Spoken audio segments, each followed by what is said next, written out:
Constant Wonder Kids is a Constant Wonder podcast. Hi, Wonder Kids. It's Paige. Do you have any animal friends? Maybe you have a dog or cat that you really love. Or maybe there's a rabbit or bird in your backyard who you see pretty often. You could even have a favorite animal at your local zoo. There are so many amazing creatures out there, and to me, it's always exciting to become friends with an animal.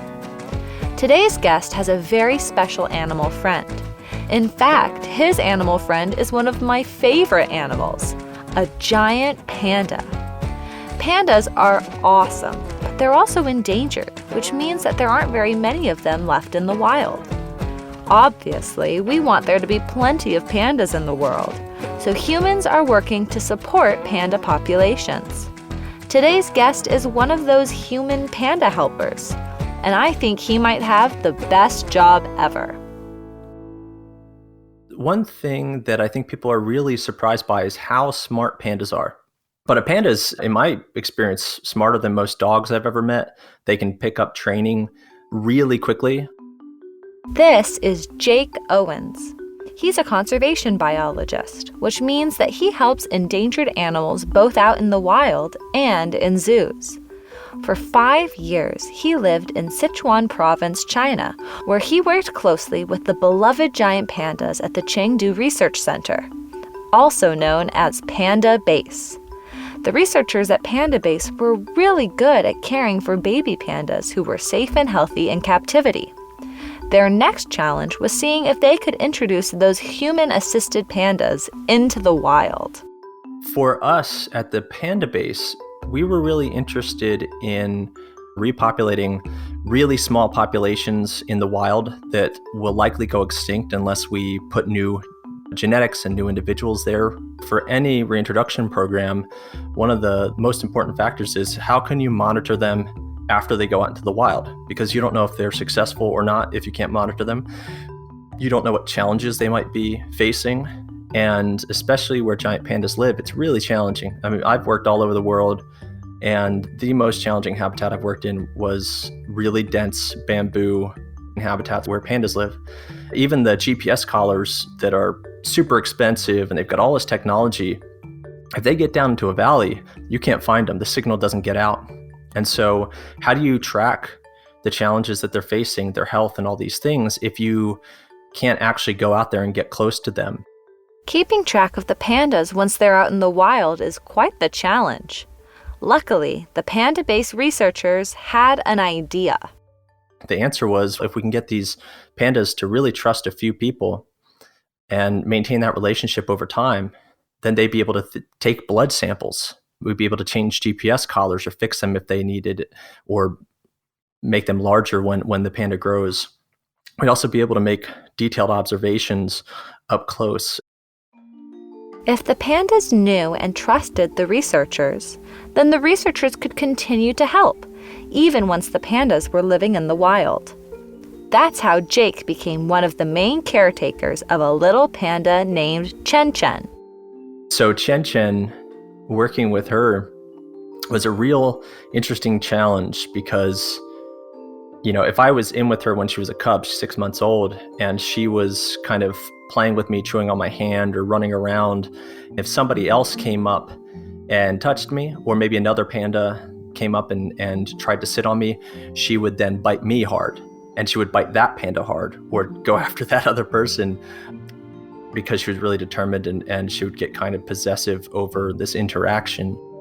Qian Qian knew that Jake was her person, and I guess she wasn't going to let anyone else mess with him. That's one of the risks of playing around with a bear. One of the things that we found out really early on was that it's better to get playfully bitten by a cub that weighs 20 pounds and for it to learn that that's not cool to do, than for it to learn when it's older. So if we're working with a panda that's a cub and it's biting you, its repercussions for hurting you is that I walk away and I don't play with it or interact with it. We don't go on a walk.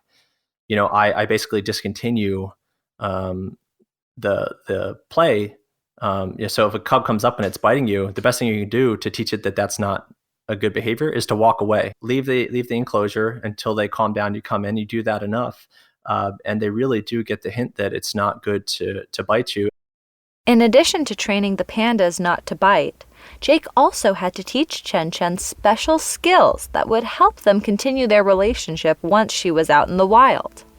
We needed to train Qian Qian how to sit so that we could collect blood from her in the field. We figured if we could have her sit there and hold onto a branch or a pole and put her arm out in a certain way that was safe for the workers, then that would be a really big advantage. And so it only took me twice to really get her to sit down and sit back in the proper way, just with a piece of apple as a reward. And then I tried it again without doing a hand movement, kind of pushing your hand with the apple over her head to make her go backwards. And that third time, without the hand movement, I just said sit, and she did it. And then a few weeks later, I tried again without any hand movement, and she did it instantly. And so they can be really intelligent. Soon, Qian Qian was ready to live in the wild all by herself. Even though she'd been raised by humans, Qian Qian was pretty independent.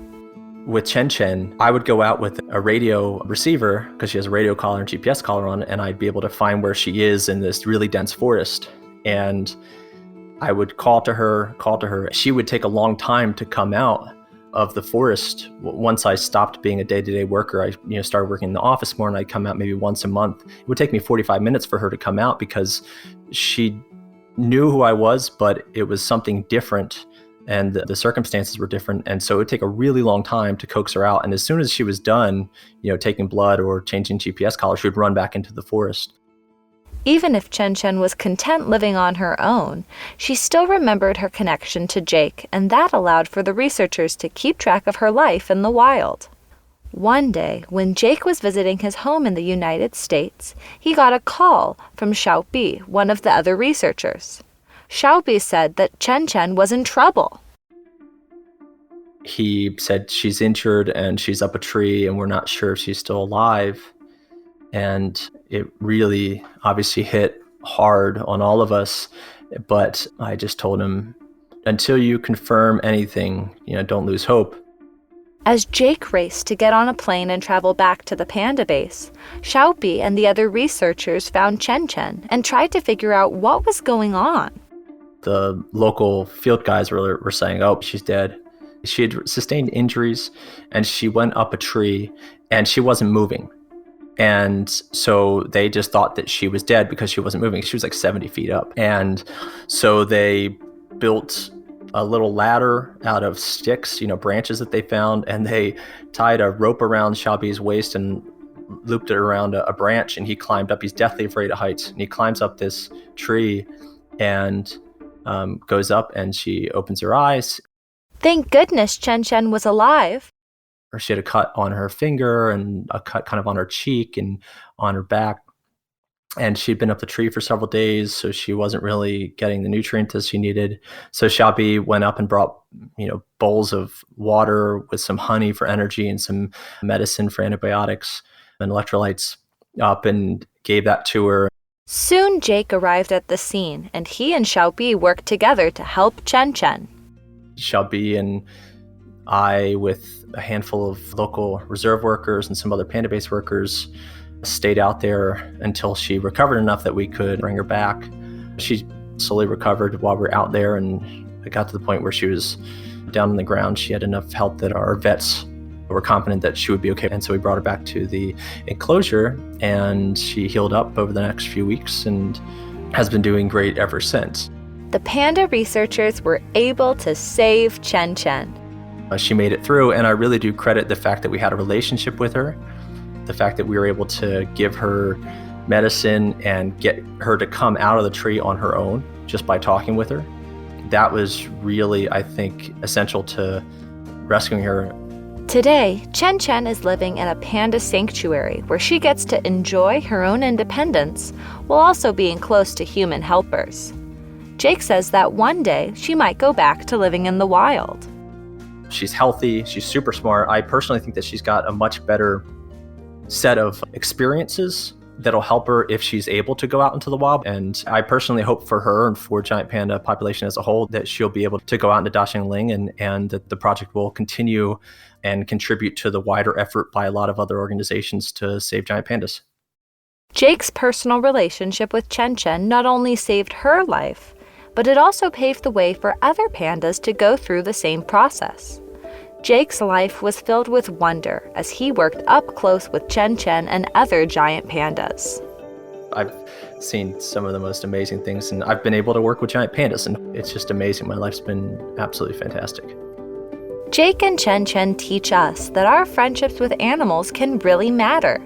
So enjoy your animal friends and know that when you care for them and they care for you, wonderful things can happen.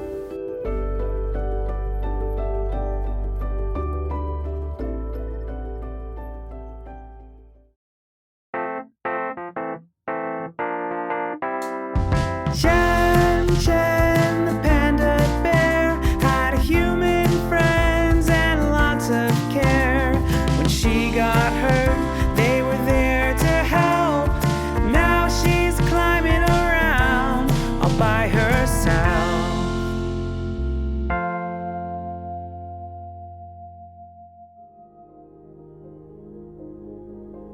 A quick word for you parents. I'm Marcus Smith, host of Constant Wonder, which is the source of material for Constant Wonder Kids. We made this episode because Constant Wonder contains a lot of great stuff kids will love too, but you may be wanting more. We've got a whole episode devoted to rescuing incredible animals, including panda bears. If you want to hear the full presentation, go find Constant Wonder wherever you get your podcasts. It's called To Rescue an Animal, You've Got to Think Like One. We actually think that you'll love more than just one episode of our podcast, which is an ongoing quest to find awe and wonder in all nature, human or wild, vast or small. The kinds of encounters that move us beyond words. Remember when you had time for wonder? Well, we suspect you still do. Subscribe to Constant Wonder on your favorite platform. Constant Wonder Kids was produced by Paige Crumperman-Darrington with sound designed by Mitchell Towsley. Tenery Taylor is the executive producer. Constant Wonder Kids is a production of BYU Radio.